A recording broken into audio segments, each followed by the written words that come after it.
So okay, so with that in mind, a great segue, I guess. Do you have something that you would say to encourage a young artist or something to inspire yourself? If you're talking to yourself as a young artist, what would you say?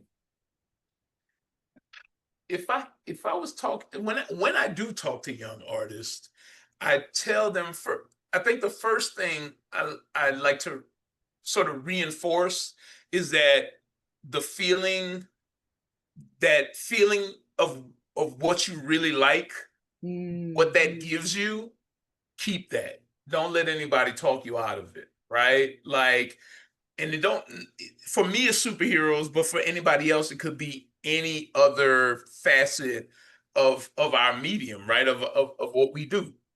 If you like, political art and that inspires you, do that. You know what I'm saying? Like, if you enjoy drawing romantic things, do that. If you like still lives, do that. Whatever inspires you to be the best artist you can be, make wow. sure you keep that. And once you find out what that is, that's when you have to start being savvy. That's when you have to figure out how that's going to make you a living if you want to do this without having the other jobs, right? Without having the other security. Um, for me, again, this is the only thing I ever wanted to do.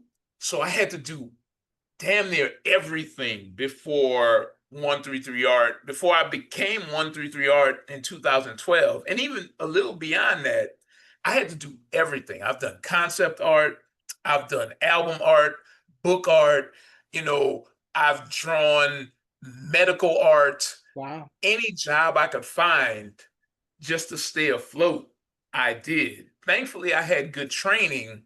Hmm. My mentor is also an illustrator full time, and he one of the best. Like in my opinion, he's like What's his super name? great. His name is Lee Moyer, and he doesn't like when I call him my mentor. I think he Oh gets a little no. weird about it. But he's a professional illustrator, and he for real like can do anything, like any kind of art. He does posters for plays, he does posters for movies, he does card art. He really taught me to be very versatile, and he's the guy that taught me Photoshop. Okay. And you know, it I feel like I came up in some trenches watching him work, and it showed me that everything is comics. Yeah. Because comics are my first love in the artistic medium, right? But if I'm doing concept art, I try to find the comics in it. If I'm doing like the medical art, and I'm drawing, a person ailing in a bed and it's, trying to illustrate that, I find the comics in it, Wow. Um, if I'm doing uh um I did one of the weirdest jobs I've ever done was a funeral planner. Oh my And goodness. it is illustrating what to do if a loved one passes, Oh wow. and I'm trying to find the comics in that job. And it That's allowed me that sort of frame of mind allows me to do any kind of art and still enjoy it and still find something to love within it. And I would tell young people, do that. That'll keep you in the game. That'll keep you fed until what you truly love can feed you. wow. That's really powerful. So speaking of that, do you think all art is political inherently, or does it have to be a specific genre or a specific theme? I think it can be. And I think if the creator wants it to be, like if that's their intention, Mhm. because I think art is the intention of the person that's creating it, right? I don't ascribe to running from politics and running from religion and running from societal issues. I don't ascribe to running from love in art, right?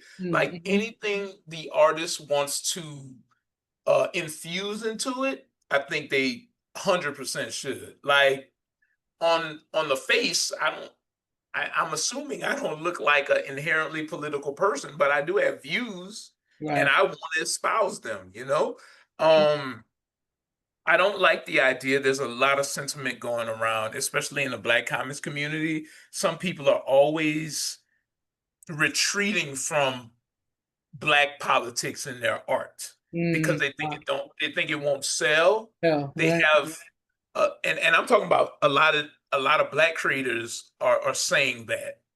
And I believe they're you. saying they're calling it trauma comics, like black trauma. I don't like black trauma in my comics That's wild. because I don't want to talk about politics or how bad it is or whatever. I just want to see, you know, fun comics. And to me, it's not fun. And this is just one man's opinion. It's not fun to talk about things that I'm not interested in. That's Yeah, not fun for me. I don't find escapism in hiding from real world issues. yeah, Now, maybe that's just me, but again, I think we should infuse whatever we want to in the books, whether that's sexuality, whether that's societal issue, whether that is just a fun comic, right. quote I think unquote. burying your head in the sand or pretending like everything doesn't have context, or it's outside Right, of this vacuum of politics, real world politics, not even right, necessarily world stage politics, but day to day politics, like you're saying, your education, your shelter, your food, your medical insurance or your health, your sexuality, like you said, day to day things that we all can practically identify and they're tangible in our face. Some people forget that those are political themes as well.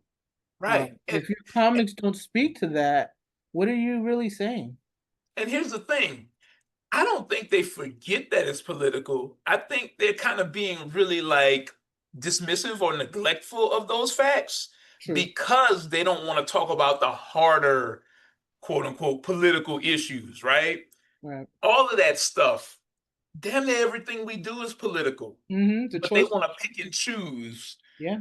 what they don't like in their comics or whatever or art or whatever. And these days, And people that's don't.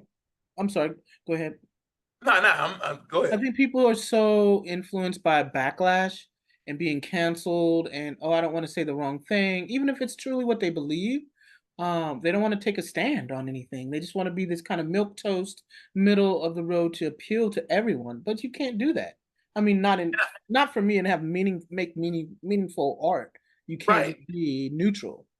And I find that money is a big influence, Yeah. and oftentimes that becomes a negative big influence Mm, on what we write or what we're trying to convey art wise because they're scared. They don't want to, right, like you said, they don't want backlash. yeah. And that's ridiculous to Crazy. me anyway. Yeah.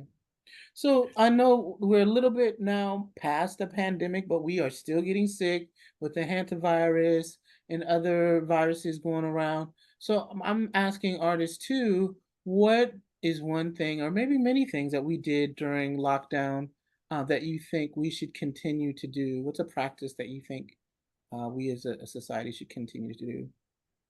So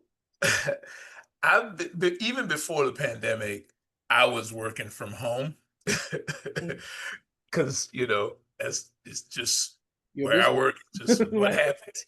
Oh, but I think remote work is amazing. I think Mhm. that now I might be a little biased, not just because I work from home, but because I don't necessarily, I'm like almost a hermit. Like I don't have Mm. to, I'm not like, I don't want to say I'm not social. I can fake it really well, but I don't necessarily, you know how some people need Yeah, other people to bounce off of? I don't right. need that. Me either. So take my thoughts, my opinions with a grain of salt, because some people need that. I don't need human interaction, but I think remote work is awesome. I Yeah, think productivity had went up as far as remote work goes, right. but to get a little political, corporations had paid for these huge buildings and these That huge part. spaces, so they need to fill them, and it just seems ass backwards to me. Yeah. Just stop paying don't pay for those things. Like Yeah. I'm not saying you can default on your loans or whatever, but ease yourself out of these big spaces and that amount of money. Your business would save money, Yeah. whatever. Um, But I think remote work is awesome. My wife, we've kind of converted the garage into an office.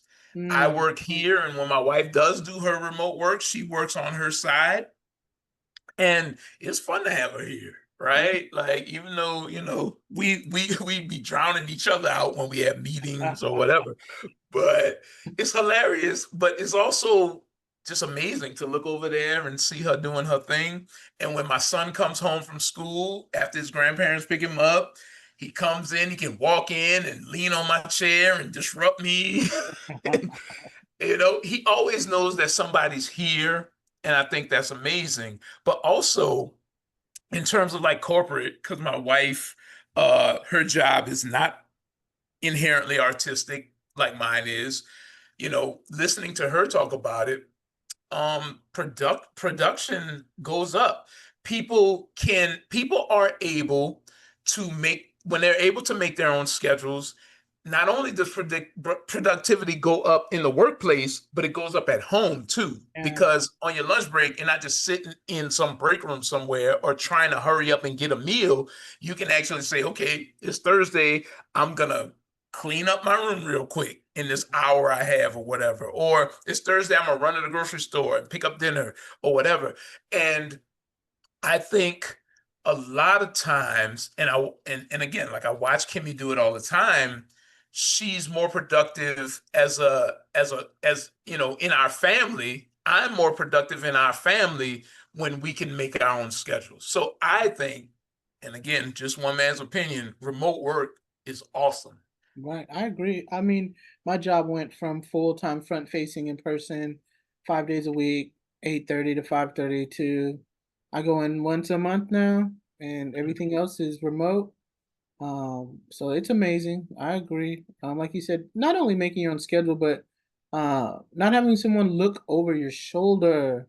That That is part. like micromanaging is the worst. So it's great to be able to work at your own pace. Exactly. I think pacing, you're right. And that's kind of that's another thing I want to say.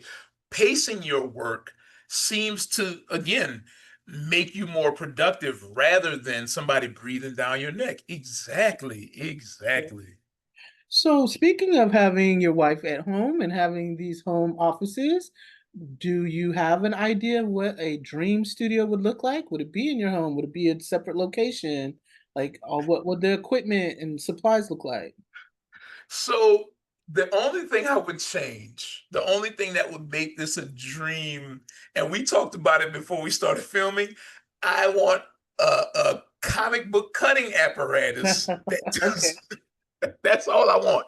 I just want a cutter, and I have two here, but I'm still trying to figure out how. Like, I don't know if it's like an industrial cutter I need to not uh to not chip the ink or fray the pages. Again, Right. I'm still figuring it out, but that's the only thing that would make this place more dream worthy. I'm I'm one of these people that is content with my life right now. Like, Awesome.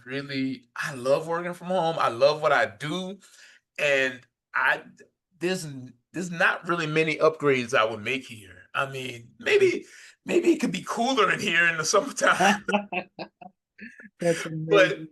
no, I love it. I love it here, man. Like, So do you have I asked other artists this as well and got so many different answers. Do you have a daily routine or art practice?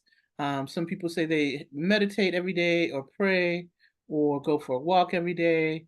I do a little sketching in my sketchbook. I try to do at least 5 to 10 minutes of sketching in my sketchbook every day. So do you have a daily art practice or just in general a daily practice? first of all, I envy you for being able to sketch every day. I am not disciplined like that as far as sketching goes. I wish I was. I never have been.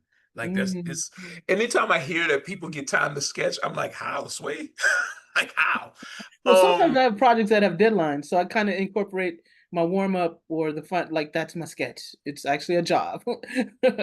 it is it has to be a physical, like I have to really be intentional about warming up. I am Mm, such a jump into the thing, and for better or for worse, I'm bad at it. So I'm just saying I'm jealous. But Oh, um my routine is, yeah, I'm a very routine oriented person. I get up around 6:37. I wake the kid up, get him off to school, and then I have some coffee and I sit down here in front of the computer screen and I decide what I'm gonna do from day to day. And some days, some things are more pertinent than others. Some money has to be made at some point, so I have to right. prioritize those jobs. Um, Whether that's printing, the printer sits over here, cutting comics are behind the camera here. And you can see like paper and paper boxes and stuff like that. Um, and I work till about, it depends on the day. So on Mondays, Wednesdays, and Fridays, I don't sit in front of the computer. I go and I walk for a couple hours. I Hmm. try to get about 6 laps in. And on Tuesdays and Thursdays, I work till about 5-ish, and then I work out in the backyard. So that's kind of my routine. And then there are certain days, here we alternate the cooking.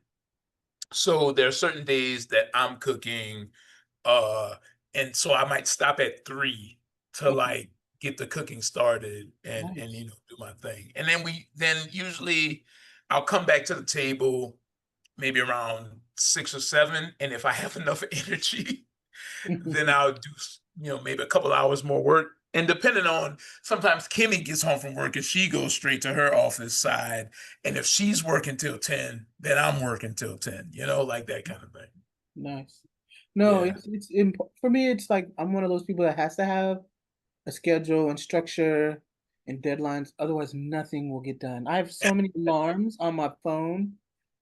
Like, yeah, if I don't have reminders and a planned schedule, I'll just, yeah, it'll be a disaster.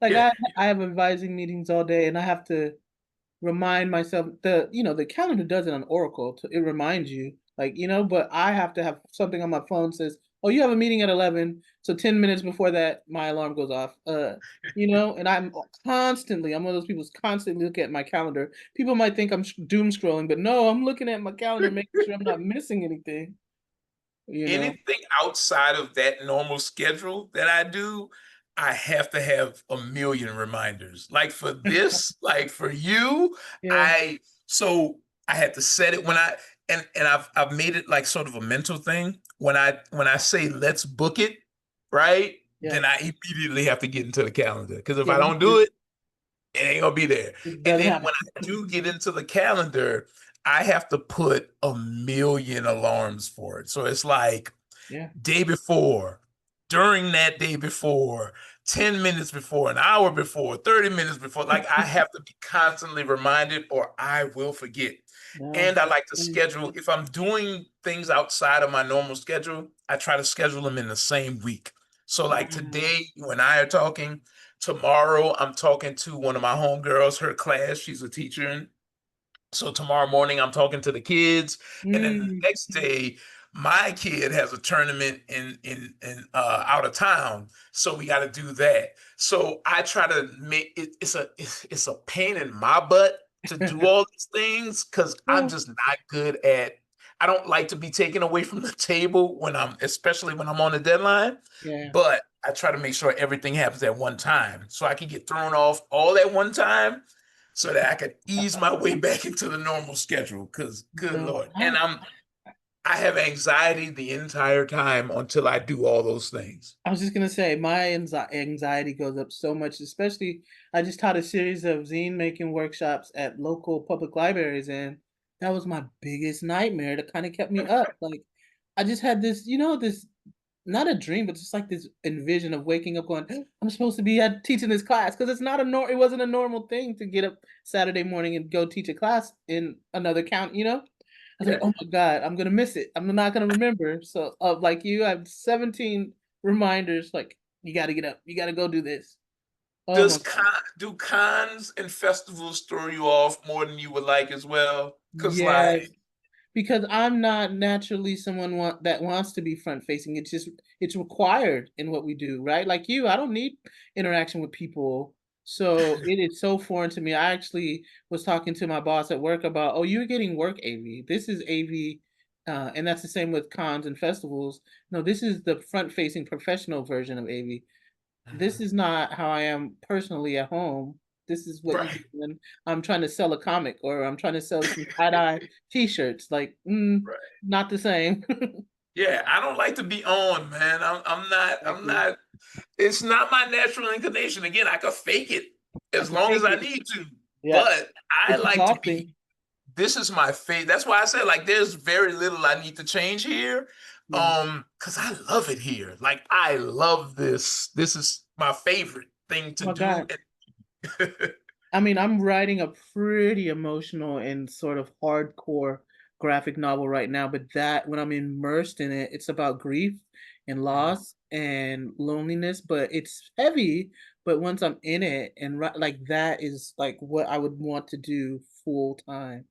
And people mhm, kind of get don't understand that once you're in that zen state, in that flow, and your ideas are coming to you that you've had in your head and it's coming out on mhm. paper and it's becoming reality. And even if it's something devastating and horrible, tragic like death, uh, like as artists, that's what you want to express something that is soul evoking emotion, right? And they don't people don't understand that is so much more pleasurable than standing outside at a music festival selling a bunch of my hoodies. Like I Oh my want to be that goodness. salesperson, but that's what you do to make money, right? So Right. It's like no matter how, like I want to be stable and sustainable and right, make money, but right, that's not really what I'm in it for. You know what I'm saying? exactly, Like exactly. if there are these things that you want to get out and you want to create, Yeah. the only reason, because I talk a little bit about from time to time when I get a hair up my ass, like I talk about making money at this thing, but that's Mhm. because I want to be sustainable enough to For just sure. do what it is that we want to do. But yeah, man, like the money, if you make it, especially, is almost inconsequential to the work. I love Man, the work. I love the work and I love the um I think I love the experience of someone actually be affected by my work. Like I Mm, had a preview of um my zine or graphic novel about grief in one of my books a couple years ago, and a good friend said her and her boyfriend spent 2 hours talking about it, and that's so why I'm dope. doing it. You know, if you can have someone have a discussion about your artwork for 2 hours, that's like the highest compliment that's why I'm doing it. That's the That's whole dope. purpose. That's so dope. It's the whole purpose. Like money Yeah, is great. I got to pay rent and stuff, but yeah, somebody is affected to the point where they're having a 2 hour discussion is that's it. That's chef's kiss. that's dope.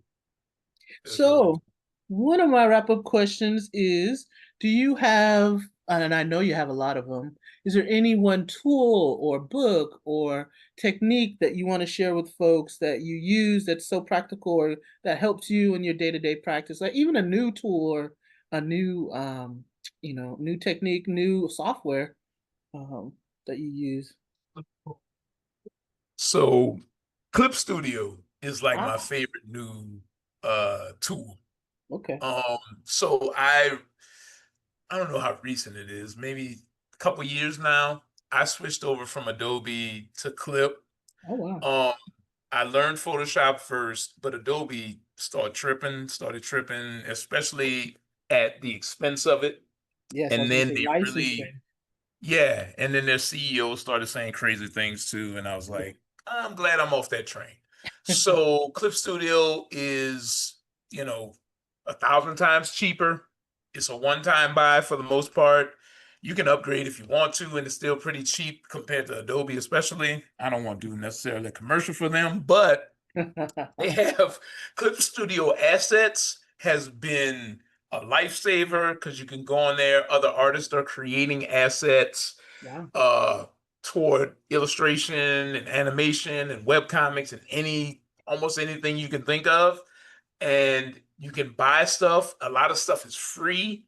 So Clip Studio is the thing I've been playing with and painting on and drawing on. And it's like that's my favorite tool right now. Like my homie Rashad Doucette has been on Clip for years. He's a professor at SCAD, and he was just like, "Yo, you need to get on Clip." This was like 5 years ago, and I was like, "Man, I don't know." He was on it when it was called Manga Studio, and he Ooh. was like, "Yo, you need to get on it. It's special. It's better than Photoshop." And I was like, "No, it's not." And he was right. He was 100% right. It's Nice. like there's a little learning curve because all of the tools, most of the tools are the same tools, but they just have different names or they're in different spots. So there's a bit of a learning curve, but once you get it, ah man, there's no going back. So Nice. that's my favorite tool. If I was talking to younger artists and they wanted to be efficient, I think what helps me anyway with efficiency and coming up with ideas and drawing things and learning craft, not don't just read comic books, but art books. Mm, okay. This thing, especially with like, and it's gonna be, I don't know, it's gonna be uh upside down, I guess, but anyway, this is Lost in Anime, Thomas Romaine. He Okay. does anime. He did like concept for Cannon Busters and I forget what this one is called, but this is like a basketball anime or whatever, and Okay. Space Dandy and stuff like that. Big anime things. But anyway, the point is, you see how beat up this book is because I'm always in it. Yeah. And for backgrounds and for storyboards and learning about anime and how it's done in general, which informs comics. Right. Um, because the storyboarding is static like a comic panel, but the speed and proficiency of the backgrounds and the characters and the movement is so informative. Um, I got the Invincible art book sitting right here. My point is art books. You can't Okay. really see it, but all back here and Hmm. upstairs in my room, I collect art books and I use them to sort of inform my drawing. And especially right now, like I'm doing backgrounds for One Nation, and I'm like, yo, I need to be fast with it. I need to be as speedy as those guys, those animators, Right. and it really helps with that. So I would say Clip Studio, buy a lot of art Buy a books. lot of art books. I would agree. Mine, I have so many, mostly analog artists, but there's so many artist books that even if it's just their autobiography, Mhm. honestly, that help me kind of conceptualize art and what we should be thinking about as artists. Like you said, your goal should not be about money making or even appealing to other people. You should really be kind of a self-awareness development type thing where you're your true authentic self. And I think a lot of times art books help you develop that, even if you are, like you said, using backgrounds or using different techniques from storyboards or panels, you kind of find a way to flip it for yourself. Yeah, yeah, yeah, totally, totally. I think I definitely think your art should be about what's coming out of you. Mm, Um, and I think, like we said earlier, you should be able to turn the money making and the sustainability on and off, right? yeah, There, the whole thing is about what comes out of you and what you want to convey and the stories you want to tell. for sure. There are gonna be times though you're gonna have to disrupt all that and make some money to eat, especially if this is the main thing you do. So you can't be squeamish about turning that moneymaker on, turning that hustle on. Shake Because that money that's gonna maker. yeah, listen, because that's what's gonna make it, that's gonna give you the time to be a real true artist. That's gonna give you that time to pull whatever it is out of you to do this thing.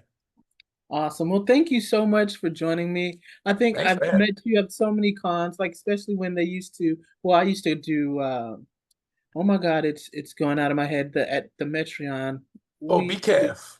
Be decaf, careful. yeah, and meeting you and your wife, and then I think we randomly ran into each other at either LA Comic Con or Silicon It's been Valley. a it's been a couple we ran into each other at, and I was like, "Oh, hey, what's Yeah, up?" yeah, Um, yeah. Because there's yeah. only so many black people at these things. So You ever get out to Black Comics Day in San Diego? I've been meaning to actually talk to what's the organizer? Ethan. Yeah, Ethan? I've talked to Keithan, and I just have the timing has been bad. Yeah. We're usually coming.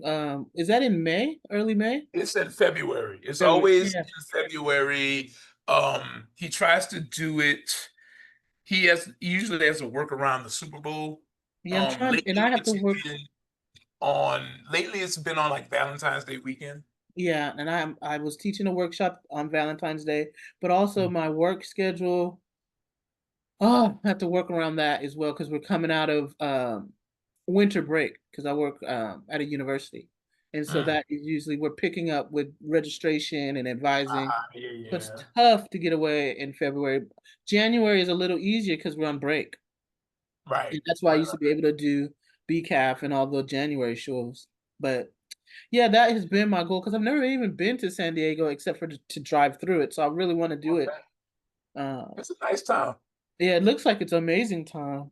I first fell in love with my wife in San Diego. Oh, sweet. It's a Yeah. beautiful city, I heard. Yeah, she used to live there back in the day. Before I moved to California, she moved here first. Mm, That's where we like really decided this was the thing. that's so awesome.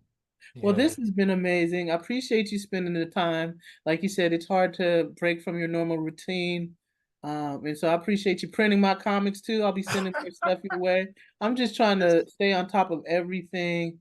Like I said, I do tie-dye as well. So trying to do art and work a 9 to 5 and do my own illustration art and writing and all that. It's a crazy, crazy roller coaster ride that I wouldn't trade for anything. But I do appreciate you so much. So thank you, and hopefully we'll see you soon. Yeah, yeah, I appreciate you. Thanks for having me. Um, if anybody wants to see more of our work, our website is 133art.com. We are trying to build up our Substack, 133 Art Publishing at Substack. We're going to be doing some web comics and just really like essays and our podcast, The Chop Up, which we should have you on. Yeah. Um, Well, shout out and to your podcast. Shout out your social media. I'll put it Yeah, in the yeah. So description. we're at 133 Art or at 133 Art Publishing on all the valid ones. We don't do the Nazi ones, but we do like we're still on Facebook for the time being. Um, but yeah, so at 133 Art or at 133 Art Publishing on all relevant social media. Sweet. And yeah, just holler at us. Cool. Thanks a lot.